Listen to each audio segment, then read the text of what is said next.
Good morning. My name is Andrea Trevino.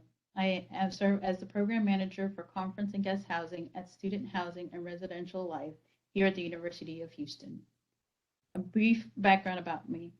For the last 6 years, I've worked at the student centers, and there I served as the chair for 3 years of the Sustainability Committee. In my role there, we worked on developing a holistic approach for sustainability in education, as well as increasing our recycling initiatives throughout the facility.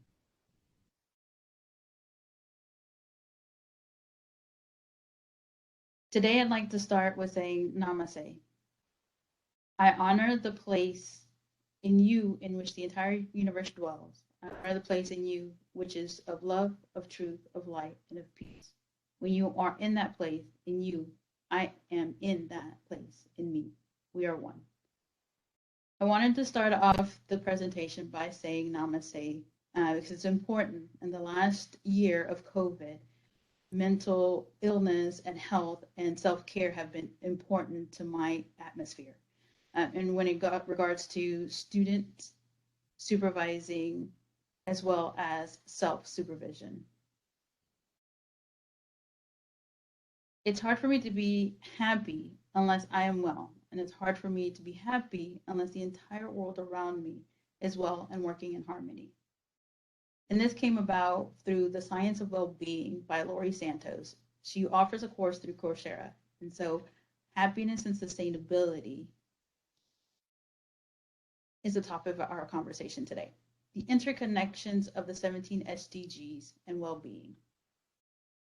At a basic level and understanding of why individuals in some communities and countries are more satisfied with their lives lays a foundation for our improved policy. First, we need to think about the economic growth, which has served as a proxy for gains in well-being and a palliative for social skills and ills. We look at this through the objectivity of the 17 SDGs. From consumerism to environmentalism, education is at the forefront of learning to make transformation changes that will impact our life. We're going to look at social and environmental issues through the 17 SDGs, or the United Nations Sustainable Development Goals. For those that are new to the Sustainable Development Goals, we have a brief introduction of the goals. And I know that this session, Hope for Future Track Summit 2021, will focus on a few of those goals. So let's get started.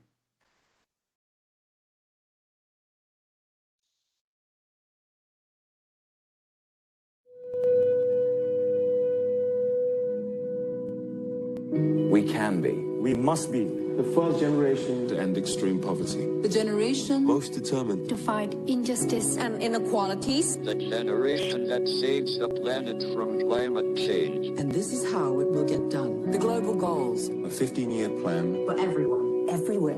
With no one left behind. We will live in a world where nobody anywhere lives in extreme poverty. where no one goes hungry. where no one wakes in the morning Asking if there will be food today. We will live in a world Where no child has to die. Diseases we know how to cure. and where proper health care is a lifelong right for us all. We will live in a world where everyone goes to school and education gives us the knowledge And skills for a fulfilling life.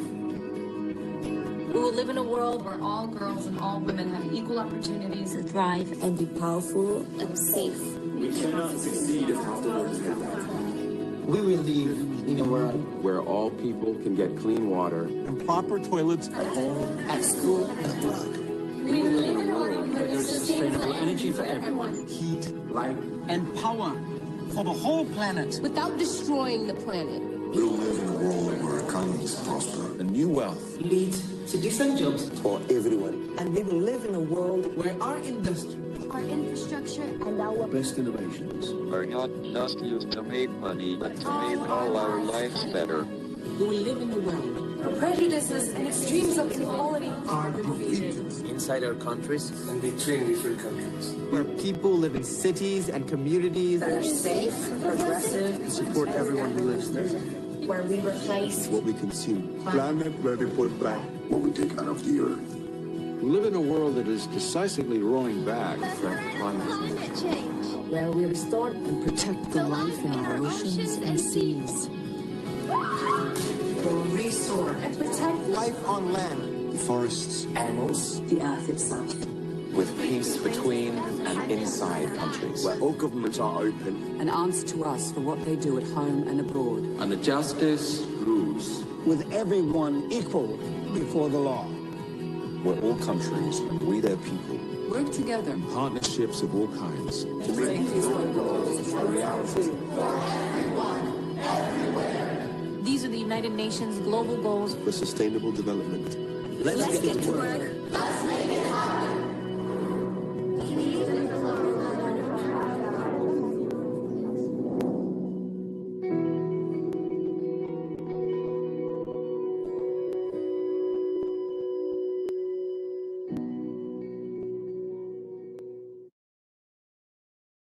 So over the past year, we've seen photographs throughout the world of before and after COVID and how our impact on our environment has shaped the world. I'd like to show you a picture of a before and after. This is the before and after. Before, you could see that when we were using transporting, actually being active, 2019, there was a lot of smog. After, during the pandemic, we were able to see, we were able to go outside, enjoy our walks without having to be obstructed by smog. This is just the environmental issue, environmental impact that we have on our world. COVID also allowed us to look at mental stress. As I mentioned earlier, self-care, my student self-care and myself was an important part of COVID and during our transition back to school. This graph shows that the US and adults back in 2019 had 11% reporting of anxiety or depression. And in December of 2020, there was a 42%. It's a spike of more than 30%. That goes to show us that during COVID, we were all facing some type of stress and anxiety. And that plays an impact on our life. It plays an impact on our happiness. So how can sustainability, our life, our time, be affected by all of the environmental and social issues? I want to show a quick equation that I came about. You cannot measure happiness, but this equation helped me to understand that life, from birth to death, over time, happiness can be achieved, but it is an equation. We often ask ourselves, what is happiness? And I know over the last year for myself and for staff members around me and colleagues, we've measured happiness and tried to be happy and tried to self-care, but it is hard. But I started to look at sustainability and how we could utilize sustainability for our happiness. The measure of happiness has been drawn from the World Health Happiness Report and from the World Database of Happiness, both of which provide happiness index or scores for different countries based on citizen reports and how good they think their life or how satisfied they are with their life.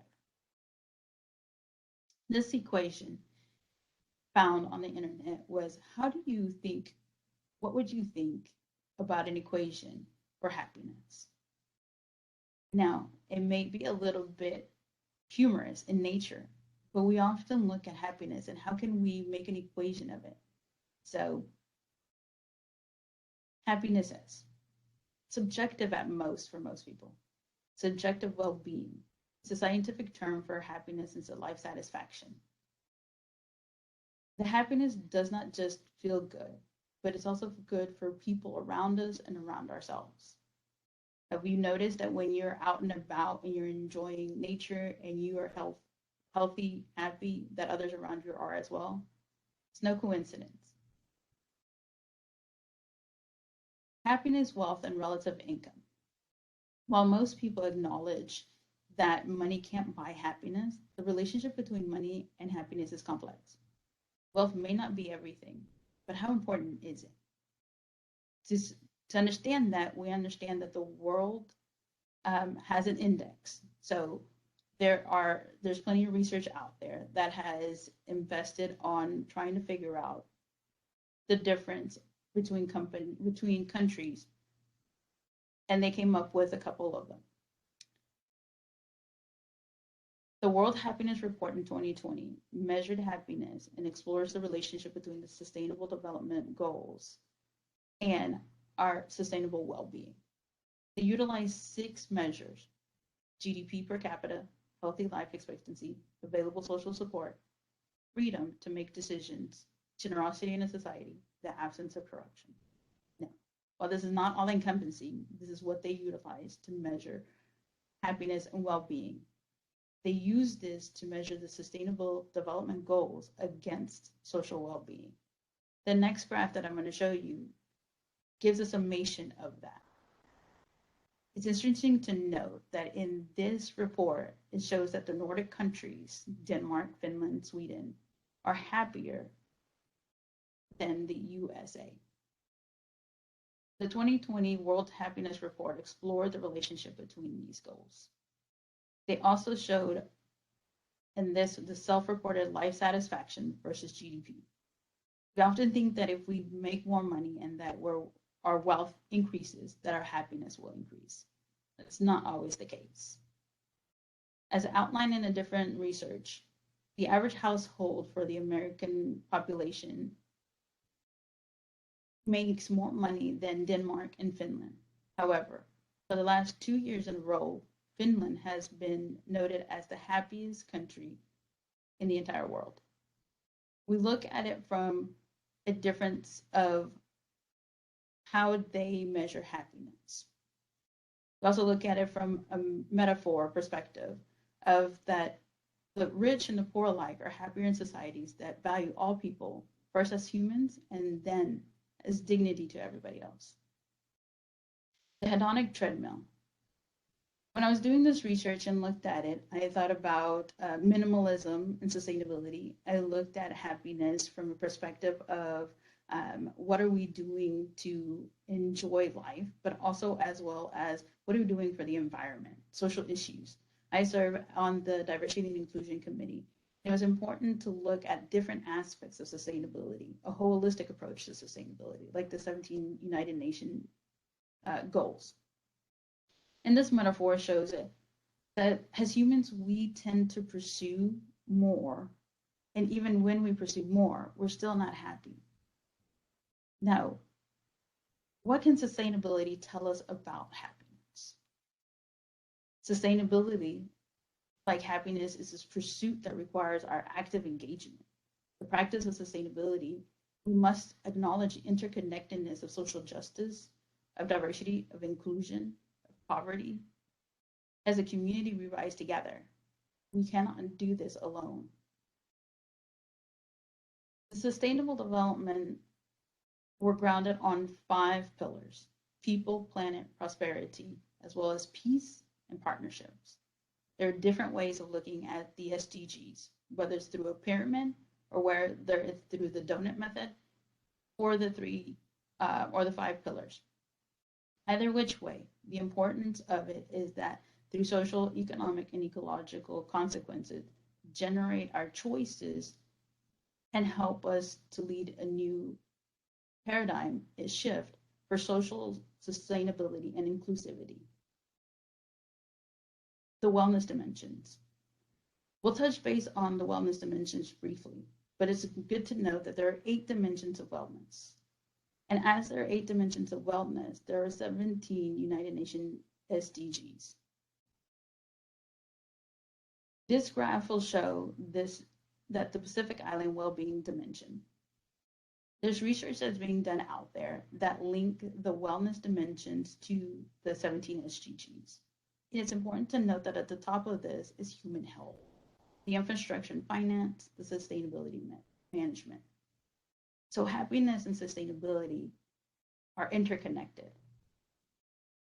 Lastly, at the heart of sustainability is knowing that there are companies and corporations out there that are helping us to be sustainable, and that are understanding that for our future, we must also work together to explore the difference in happiness. This is just a video, not to endorse LG, but it's important for me to note that the research out there is leading the way for us to develop a healthier future. 1,400 of us will die by suicide. More than 300,000 will One-third of attempt us it. will feel so depressed Over that it half will of during us school. will feel More than overwhelmed. 31% Only 16%. Teens feel anxious, overwhelmed, and unequipped to handle it. Stress impacts their lives, friendships, relationships with their parents, school performance, and their chance for success. While there's not a quick fix for these issues, there is hope, there is happiness, and there's a science to happiness.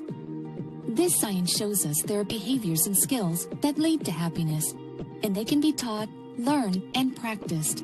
The science has helped us identify 6 sustainable happiness skills: mindfulness, human connection, gratitude, positive outlook, sense of purpose, and generosity. The 6 sustainable happiness skills are teachable, learnable skills, and we're committed to partnering with leading academic institutions and educational organizations to bring the science of happiness and sustainable happiness skills to youth across the country. Life's good, even if it's hard sometimes. Happiness is achievable, and we're on a mission to spread the word. Join us and learn more at lgexperiencehappiness.com. As mentioned, the practice of sustainable happiness skills for lifelong social and emotional well-being is important. Sustainability can mean different things for all of us, but if we care about the well-being of our future generations, then we must guarantee them a livable planet. Well-being of the future generations does not always enter our everyday decision-making about our well-being. Our efforts towards building a happier society today will not alone ensure sustainability for tomorrow. However, if we could work on our sustainability initiatives holistically, then we can achieve well-being. Well-being for ourselves is also well-being in happier society.